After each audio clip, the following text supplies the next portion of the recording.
457B plans are one of the most powerful retirement accounts out there, but I found that many people aren't aware of the unique advantages. So if you have access to a 457B plan, you need to watch this video. We're going to get into the nuts and bolts of how these plans work and why they can be better than your typical retirement plan. I'm Jordan Nitzel, certified financial planner and chartered financial analyst, and my goal is to help you make smarter money decisions. Let's jump in. A 457B plan is a tax advantaged account very similar to a 401k or 403b. Technically, it's considered deferred compensation rather than a qualified retirement plan, which actually has some important advantages that we'll touch on later. A 457B plan has to be offered by your employer. You can't open one on your own. And there are two types of 457 plans. You have governmental plans and non-governmental plans. In this video, I'm going to focus on governmental 457 plans, but if you have a non-governmental plan, there are some important differences that make them less valuable. For instance, if your employer goes bankrupt, your assets could be at risk. So for non-governmental plans, you need to do some additional research to be aware of those risks. But governmental 457B plans, which is our focus, are those offered to state and local government employees, such as firefighters and police officers, and also employees of public universities.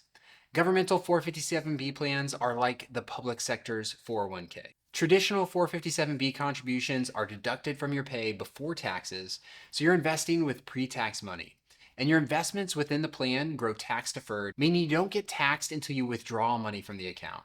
But when the time comes to withdraw, you'll pay ordinary income taxes on the withdrawal. Now, there are Roth 457 accounts as well.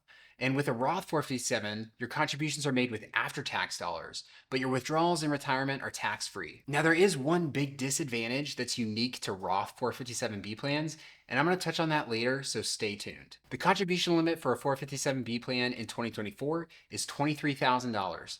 And if you're 50 or older, you can make a catch-up contribution of $7,500, bringing the total limit to $30,500. There's also a rule with 457B plans where you can double the contribution limit in the last 3 years before retirement. But the rules on this are complicated and depend on how much you've contributed in previous years. This is a rarely used feature in my experience, but if you want to take advantage of this aspect of a 457 plan, then I'd recommend talking to a fiduciary financial planner first to help you navigate the rules. Some employers will match contributions to 457B plans, but these are treated differently than 401k matches. If your employer makes a matching contribution into the 457 plan, that match counts against your maximum contribution for the year, which again is $23,000 in 2024. So this is different than a 401k where the match doesn't impact the employee deferral contribution limit. Now, where I've seen employers match on 457 plans, the employer actually puts their matching contribution in a different retirement account, such as a 401a plan.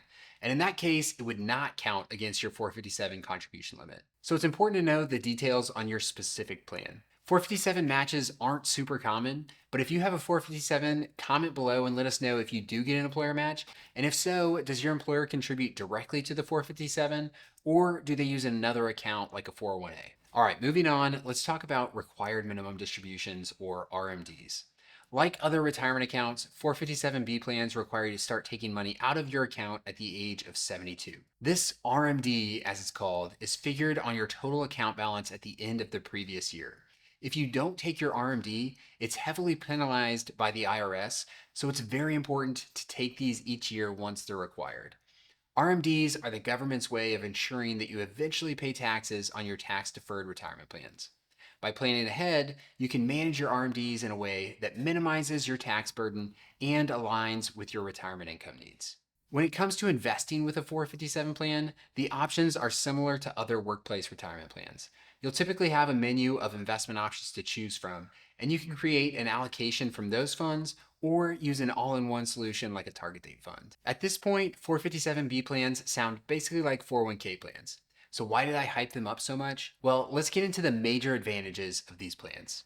The first one is that you have the ability to withdraw money from a 457B plan penalty-free after you leave your employer, even if you're younger than 59 and a half, which is the required age for other qualified retirement plans. This flexibility makes the 457 unique and a great option for those planning to retire early or who just want some extra funds to tap into before 60. Whether you want to travel or start a new business or quit working altogether, having penalty-free access to your 457 savings can be a game changer. With that in mind, you need to be careful about rolling these funds into another account, whether it's an IRA or 401k, because you would lose this valuable benefit.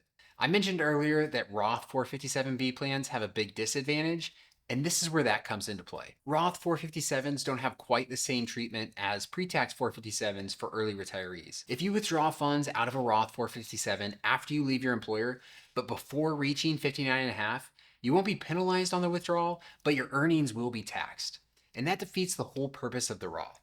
So if you're planning to use a 457 for early retirement, pre-tax is probably the way to go. The second big advantage of 457b plans is that you can contribute to it along with another qualified plan, like a 401k or 403b, effectively doubling your maximum contribution limits. This means you can put away a ton of tax-deferred money for retirement. The setup I see most often is an employer will offer a 457b plan and a 403b plan. You can contribute up to $23,000 to each plan in 2024 for a total contribution limit of $46,000. It's important to note that you can only make one catch-up contribution between the two plans. This combination of a 457 plus another retirement plan is an extremely valuable tool for high-income earners because you can put more money away for retirement and save more money on taxes today. If you have a 457b and another qualified plan, whether that be a 403b, 401k, or something else, then you need to think about how to prioritize your contributions among the different options. If you're aiming for early retirement, the 457b is hard to beat. However, you should factor in the investment options and fees of each plan, along with employer matching contributions. And if you need help knowing how to best fit a 457b into your retirement plan, I can help. At Trek Wealth Planning, we create custom financial plans for our clients to help them get to retirement as soon as possible and minimize taxes along the way. Check us out at trekwealth.com to learn more. I'll include a link in the description as well. And if this is a topic you're thinking about, then you may wonder if pre-tax or Roth contributions make more sense. Well, if you're not going for early retirement, then it depends on a lot of factors, which I lay out in my video on Roth versus traditional 401ks. So watch that video next. And if you found this video helpful, please like, comment, and subscribe for more. Your support means a lot and helps me to continue to provide valuable content to help you make smarter money decisions.